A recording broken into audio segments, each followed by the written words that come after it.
Hello, my dear students. This is Meera and you're watching my YouTube channel English सीखें। Guys आज मैं फिर से आप लोगों के लिए एक बेहतरीन वीडियो बनाकर लाई हूँ जिसमें मैं आपको डेली यूज सेंटेंसेस का प्रैक्टिस करवाऊंगी।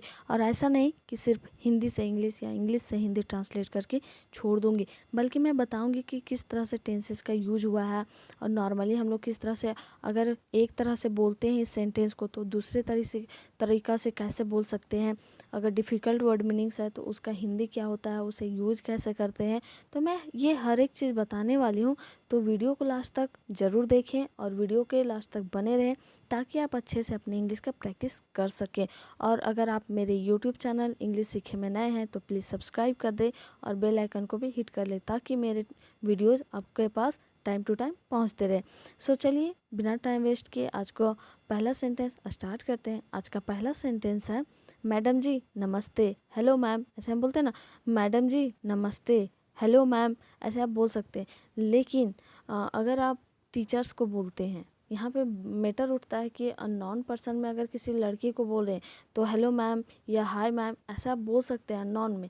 लेकिन अगर आप टीचर्स को बोलते हैं दैट टाइम आपको ऐसे हाय हेलो नहीं बोलना चाहिए उनके साथ। वो थोड़ा सा रिस्पेक्ट फ्रेंडली टाइप से लगता है, अगर उनको रिस्पेक्ट के साथ बोलना चाहिए। अगर आप नमस्ते मैम भी बोलते हैं तो उसमें भी चलेगा, हिंदी में ये भी इस तरह से भी आप चलेगा बोल सकते हैं। लेकिन अगर टाइम टेबल के हिसाब से आप बोलते हैं, मॉर्निंग में अगर आप बोलते हैं तो गुड मॉर्निंग मैम बोल सकते हैं, या फिर गुड आफ्टरनून में गुड आफ्टरनून मैम एंड एक good evening ma'am, evening time अगर मिलते हैं तो इसमें आप किसी तरह से भी बोल सकते हैं। लेकिन अगर आप फ्रेंडली में मिलते हैं तो हाय हेलो ये सब चलेगा, और good morning good afternoon good evening ये सब भी चलेगा। नमस्ते भैया, लेकिन मैं आपको नहीं जानती, ये बोल रही है उन्हें क्या नाम था उनका, राघव। उन लोगों को सबको ज़रूर जानता होगा कि फर्स्ट में कौन है, राघव, पुनीत और धर्मेश। ये तीनों को तो सबको पहचानता ही होगा, डांसर किंग्स है ना। तो ये इनका नाम अलग होता है, यहाँ पे डिफरेंट होता है। ये बोल रही है उनको ही नमस्ते भैया, लेकिन मैं आपको नहीं जानती, या फिर ऐसे भी बोलते हैं ना, लेकिन मैं आपको नहीं जानती हूँ। तो दोनों का मतलब हम लोग बोलने का एक है, लेकिन जो बोलने का तरीका वो डिफरेंट है, मीनिंग हम एक समझ के बोल रहे हैं। तो ऐसे बोल रही है hello brother but I don't no you, hello brother but I don't no you. यहाँ पे प्रेजेंट इंडिफिनिट टेंस का यूज हुआ है जिसको हम लोग सिंपल टेंस भी बोलते हैं। और इसका बनाने का स्ट्रक्चर क्या होता है, subject plus main verb plus S या ई एस प्लस ऑब्जेक्ट। और अगर हम नेगेटिव सेंटेंसेस बनाते हैं दैट टाइम थोड़ा सा स्ट्रक्चर इसका चेंज होता है। क्या होता है, सब्जेक्ट प्लस डज नॉट या do not plus main verb plus object.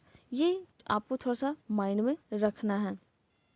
और मैं हमेशा टेंसेस इसलिए बताती हूँ, उसका स्ट्रक्चर इसलिए बताती हूँ ताकि आपके माइंड में ये चलता रहे और ये आपको किसी तरह से एक्स्ट्रा टाइम में रटना ना पड़े। वीडियो देखते देखते आप सीख भी जाइए और आपको सारे टेंसेस याद भी हो जाए। आपको पता है मैं इस शब्द से नफरत करता हूँ, यानी कि राघव बोल रहे हैं, यानी कि यहाँ पे करण नाम रहता है, पुनीत का नाम रहता है अभिषेक, और धर्मेश का नाम मुझे याद नहीं आ रहा है बट उनका भी कुछ अलग ही नाम रहता है। ये बोल रहे हैं राघव यानी कि करण, आपको पता है मैं इस शब्द से नफरत करता हूँ, you know I hate this word, you know I hate this word. यहाँ पे ये यहाँ पे हम लोग इस तरह से भी बोल सकते हैं, do you no I hate this word. ऐसे भी एक तरह से बताने का तरीका होता है कि you know I hate this word के जगह पे do you no I hate this word. Hate का मतलब क्या होता है, नफरत, नफरत गुस्सा या फिर जैसा भी जाहिर करते हैं जिसे हम नापसंद करते हैं, हेट बोलते हैं। जैसे कि बोल सकते हैं आई हेट दिस पर्सन।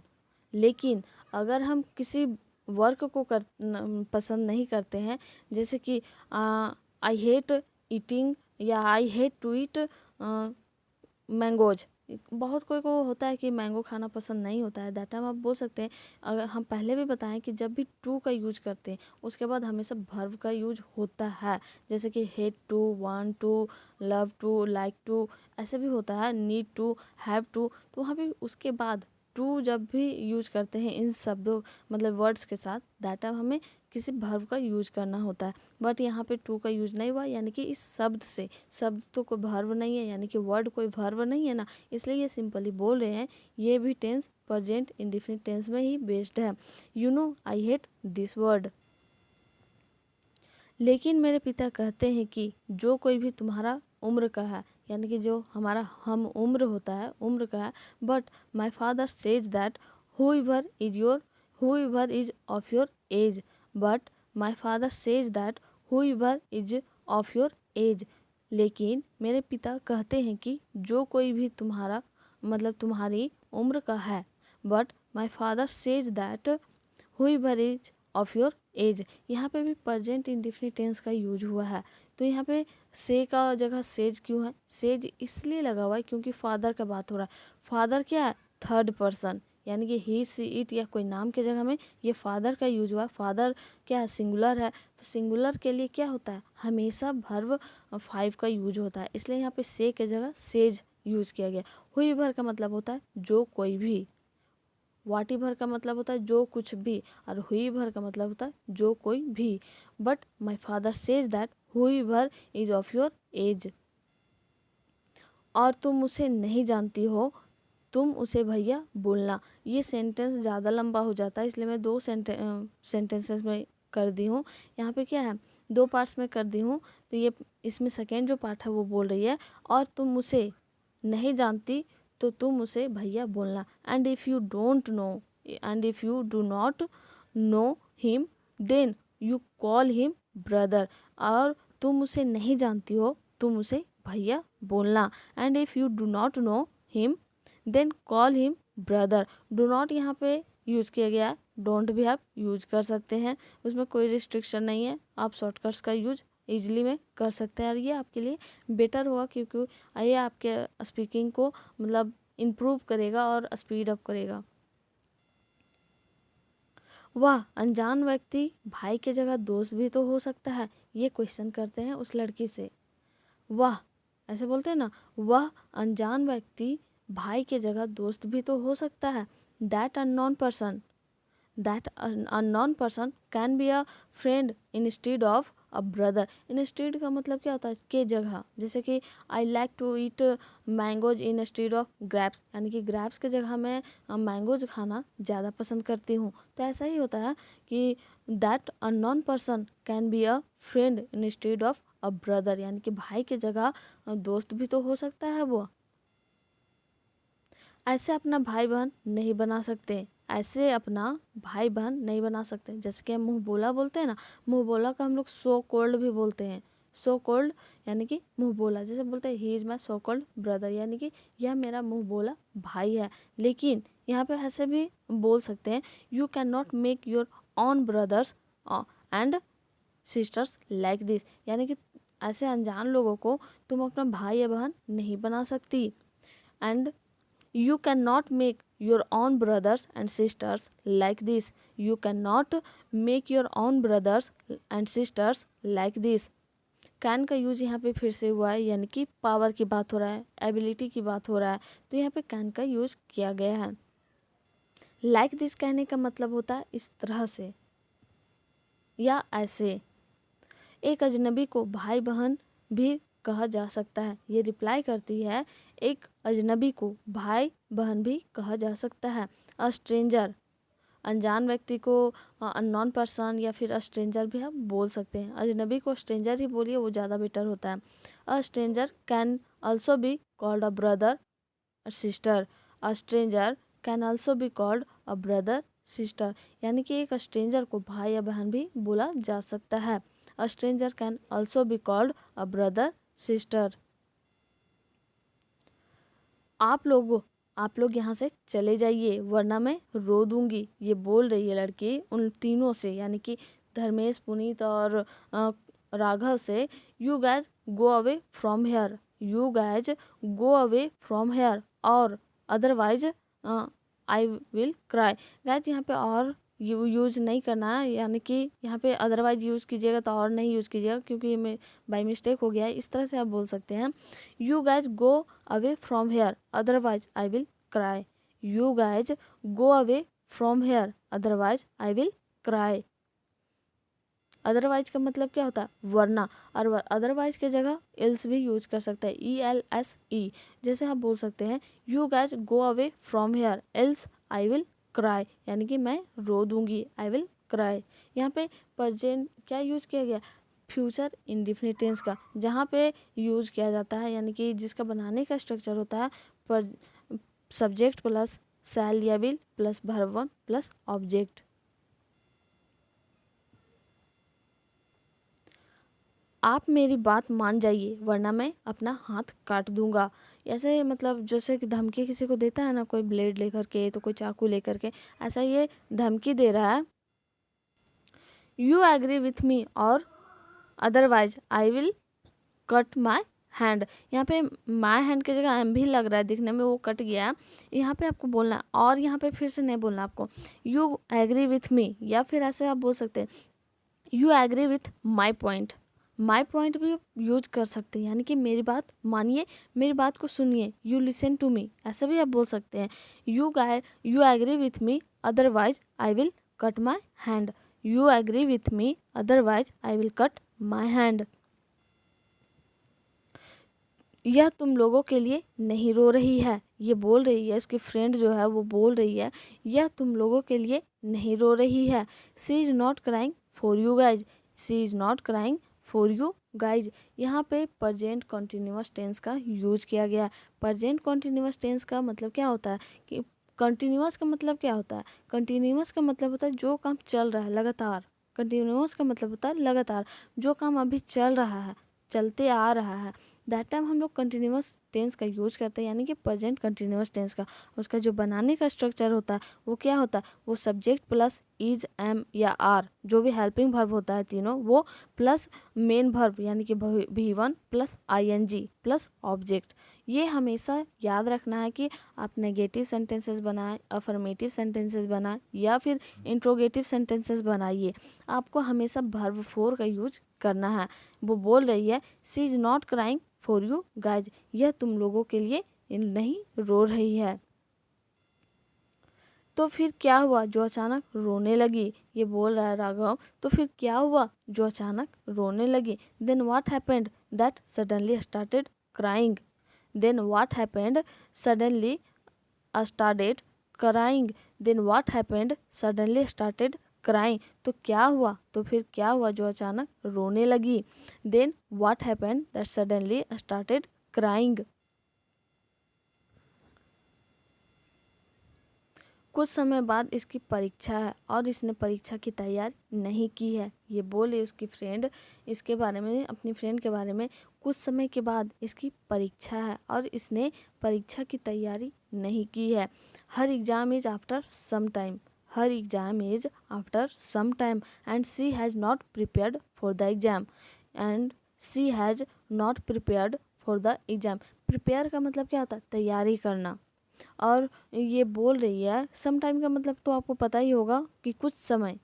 और यहाँ पे आप यूज देख रहे होंगे कि क्या किया जा रहा है, he her exam is after some time, यानी कि यहाँ पे नॉर्मली जो हम बोलते हैं कि कुछ देर के बाद मेरा एग्ज़ाम है, कुछ देर के बाद मेरा कंपटीशन है, इस तरह से हम लोग बताते हैं जिसमें इज एम आर का यूज करते हैं। लेकिन उसके बाद यहाँ पे जो सेकेंड सेंटेंस है and she has not prepared for the exam, यहाँ पे पास्ट की बात हो रहा है जो कि नहीं की है काम। यहाँ पे प्रेजेंट परफेक्ट टेंस का यूज किया गया जिसका बनाने का स्ट्रक्चर होता है सब्जेक्ट प्लस हैव या has plus verb three plus object. और जब भी आप यूज करते हैं हैव या हैज का, चाहे नेगेटिव सेंटेंस हो, अफर्मेटिव सेंटेंसेस हो या फिर इंट्रोगेटिव सेंटेंसेस हो, आपको हमेशा वर्ब थ्री का ही यूज करना है। तो यहाँ पे नेगेटिव सेंटेंस है she has not prepared for the exam. इसका बनाने का स्ट्रक्चर कैसे होता है? नेगेटिव में सब्जेक्ट को लिखना है पहले, सब्जेक्ट प्लस हैव नॉट या has not plus verb three plus object. तो ऐसा ही यहाँ पे यूज किया गया है she has not prepared for the exam. Exam के लिए वो तैयारी नहीं की है। गाइज, अगर आपको अपने इंग्लिश को ज़्यादा स्ट्रॉन्ग करना है तो मेरे साथ बने रहें और मेरे वीडियोस को डेली ज़रूर देखिए।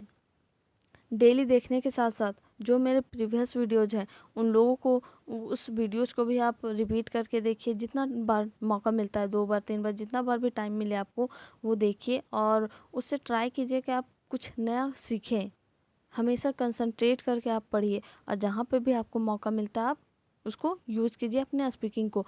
क्योंकि आप यूज़ किए बिना, जैसे होता है ना, हम कितना भी नोट्स बना लें मोटी मोटी बुक के, बुक जैसा नोट्स बना ले, और अगर हम उसका प्रैक्टिस ही नहीं करते हैं, बोलने का नहीं प्रैक्टिस करते हैं या फिर लिखने का, तो उससे कोई फ़ायदा नहीं होता है। दैट मीन्स किसी तरह से हम लोग को प्रैक्टिस हमेशा करते रहना है, बोलने का ट्राई करना है। तो चलिए आगे सेंटेंस की ओर बढ़ते हैं। आप चिंता मत कीजिए और परीक्षा अच्छे से दीजिए। ये बोल रहे हैं उस लड़की को, आप चिंता मत कीजिए और परीक्षा अच्छा से दीजिए। Don't worry and give the exam well. ऐसा भी आप बोल सकते हैं, you don't worry and give the exam well. यहाँ पे गिव द एग्ज़ाम वेल यानी कि परीक्षा अच्छे से दीजिएगा। डोंट वरी, वरी का मतलब क्या होता है? चिंता होना, चिंतित होना। ऐसे आप यू डोंट वरी ऐसा भी बोल सकते हैं। यहाँ सिंपल टेंस का ही यूज़ किया गया है, इसमें कोई भी टेंसेस को एक्स्ट्रा यूज नहीं करना है, बस सिंपली जो है वर्ब वन ही यूज होगा। Don't worry and give the exam well. आप लोग यहाँ से चले जाइए वरना मैं चिल्लाऊंगी। उसकी जो फ्रेंड है, आपको दिख ही रहा होगा, वो बोल रही है गुस्से में, आप लोग यहाँ से चले जाइए वरना मैं चिल्लाऊंगी। You guys get out of here, you guys get out of here or else I will scream, or else I will scream. Or else आपको यूज करना होगा। अगर आप और एल्स के जगह पे अदरवाइज यूज करते हैं, दैट टाइम आपको यहाँ पे और का यूज नहीं करना होगा, अदरवाइज से ही काम चल जाएगा। तो ऐसे भी आप बोल सकते हैं, you guys get out of here, you guys get out of here otherwise I will scream. Scream का मतलब होता है चिल्लाना। जैसे हम लोग बोलते हैं ना, शट अप डोंट स्क्रीम, चुप रहो चिल्लाओ मत। डोंट स्क्रीम, जैसे चिल्ला चिल्ला कर कोई बात करता है, दैट टाइम भी बोलते हैं ना, डोंट स्क्रीम, चिल्लाओ मत, ऐसे हम बोलते हैं। और एक गेट आउट ऑफ हेयर यानी कि यहाँ से चले जाओ, यहाँ से भाग जाओ, ऐसे भी बोलते हैं। और बहुत कोई कमेंट कर रहे थे कि गेट का यूज कैसे होता है, कहाँ पे होता है। गेट का यूज बहुत तरीके से किया जाता है, ब्रिंग के लिए भी, रीच के लिए भी, और बाय, अंडरस्टैंड, बहुत तरीके से 3 4 5 तरीके से यूज किया जाता है, जिसका मैं वीडियो आपको प्रोवाइड करूँगी बहुत जल्द। 1 2 दिन में प्रोवाइड कर दूँगी, जिससे आपको पता चल जाएगा कि आखिरकार गेट का यूज सही तरीके से कहाँ कहाँ पे हम यूज कर सकते हैं। तो चलिए नेक्स्ट सेंटेंस की ओर बढ़ते हैं। आपको परीक्षा में पास करना हमारा जिम्मेदारी है, यानी कि ये बोल रहे हैं आपको परीक्षा में पास कराना हमारी जिम्मेदारी है। जिम्मेदारी मतलब रिस्पॉन्सिबिलिटी।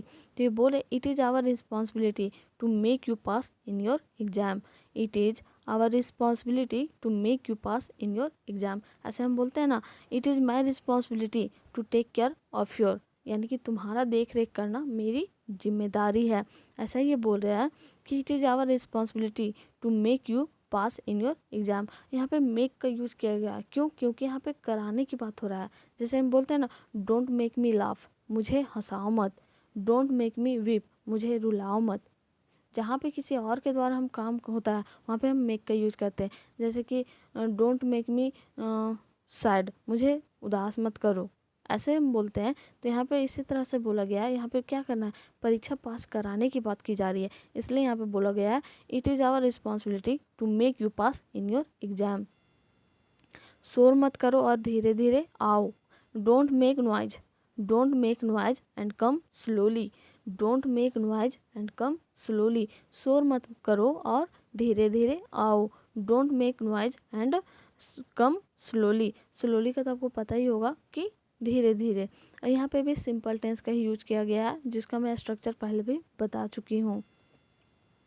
मैं सिर्फ पढ़ना जानता हूँ, लिखना नहीं। ये जो पुनीत है वो बोल रहे हैं कि मैं सिर्फ, यहाँ पे इस मूवी में रोल किया गया है, आखिरकार इनको आता ही है, बहुत ज़्यादा टैलेंटेड व्यक्ति है, तो बहुत ज़्यादा टैलेंटेड पर्सन है, इसलिए आप इसको माइंडली नहीं करना। ये मूवी में एक एक्ट के और मतलब एक्ट किए हुए हैं कि मैं सिर्फ पढ़ना जानता हूँ, लिखना नहीं। I only know how to read not write, I know only how to, I only know how to read and not write, I only know how to read not write, यानी कि मैं सिर्फ पढ़ना जानता हूँ, लिखना नहीं। जैसे हम लोग बोलते हैं ना, क्या तुम खाना बनाने जानती हो, do you know how to cook food. ऐसे हाउ टू का हम वहाँ पे यूज करते हैं, जहाँ पे हम लोग को किसी तरह से किसी चीज़ के बारे में बताना होता है। जैसे कि क्या तुम लिखना जानती हो, do you know how to write. क्या तुम पढ़ना जानती हो, do you know how to write read. या फिर क्या तुम डांस करना जानती हो? Do you know how to dance? इस तरह से हम लोग यूज करते हैं। जो काम हम लोग को करना होता है यानी कि बताना होता है या पूछना होता है, यह काम तुम्हें आता है या नहीं, दैट हम लोग यूज करते हैं। मुझे नहीं आता लिखने, तुम ही लिखो। ये बोल रहे हैं कि मुझे नहीं आता लिखने, तुम ही लिखो, यानी कि धर्मेश को दे रहे हैं लिखने के लिए।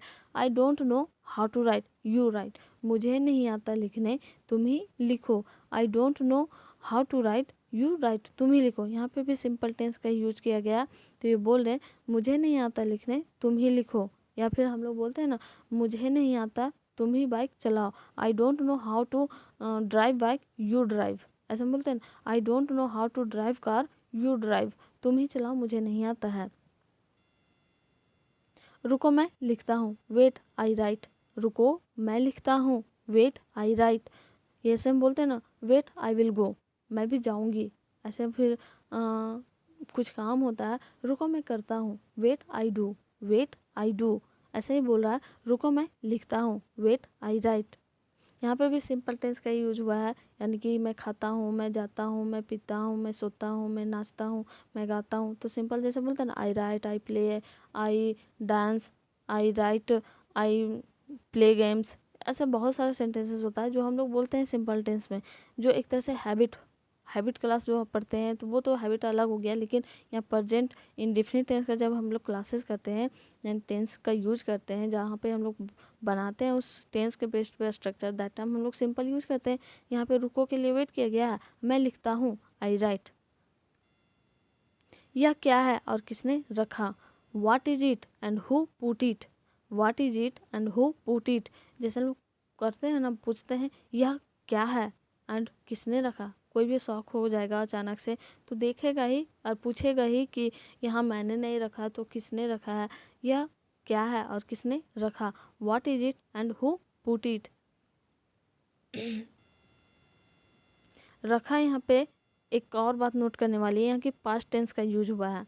किसने रखा, पास्ट इंडेफिनिट टेंस का। यहाँ पे तो भी टू यूज होगा ना, तो यहाँ पे भी टू एक तरह से क्या बोलते हैं, पुट का भी टू पुट ही होता है। यह मेरा परीक्षा पत्र है, लेकिन यहाँ कौन रख सकता है? This is my exam paper. जिससे इसका तो एग्जाम है और उन लोग तो एक तरह से रिस्पॉन्सिबिलिटी अपना समझ करके उन लोग क्वेश्चन पेपर चोरी कर लेते हैं। मूवी में दिखाया गया है कि उन लोग क्वेश्चन पेपर चोरी कर लेते हैं स्कूल कॉलेज से और इसके रूम में ला करके रख देते थे। यही बोल रही है, यह मेरा परीक्षा पत्र है, लेकिन यहाँ कौन रख सकता है? This is my exam paper, but who can put it here?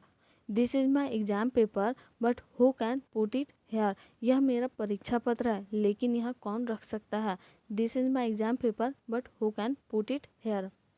Guys, video को यहाँ तक देखने के लिए थैंक यू सो मच। और आप हमेशा ट्राई कीजिए कि मेरे वीडियोस को रेगुलर देखिए। और अगर आप एक दो दिन छोड़ करके ऐसे करते हैं तो, या फिर एक आध दिन कभी छोड़ते हैं तो वो मत कीजिए, क्योंकि इससे आपका हैबिट ख़राब होता है। और मैं हमेशा बोलती हूँ कि हैबिट बनाइए, सेम टाइम पे जो भी काम आप करते हैं सेम टाइम पे कीजिए, क्योंकि इससे होता है थोड़ा बहुत आगे पीछे टाइम हो सकता है, बट ऐसा नहीं कि फिक्स है तो।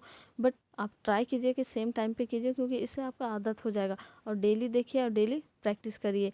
और जहाँ पे भी आपको क्वेश्चन किसी भी तरह का पूछना हो तो आप मेरे किसी भी वीडियो के कमेंट बॉक्स में अपना क्वेश्चन कमेंट कीजिए, मैं उसका आंसर ज़रूर करूँगी। Thanks for watching my video. और लाइक शेयर एंड सब्सक्राइब जरूर करें मेरे वीडियोज़ को, और मेरे चैनल को सब्सक्राइब जरूर करें, और अपने फ्रेंड्स के साथ भी शेयर ज़रूर करें। Thank you.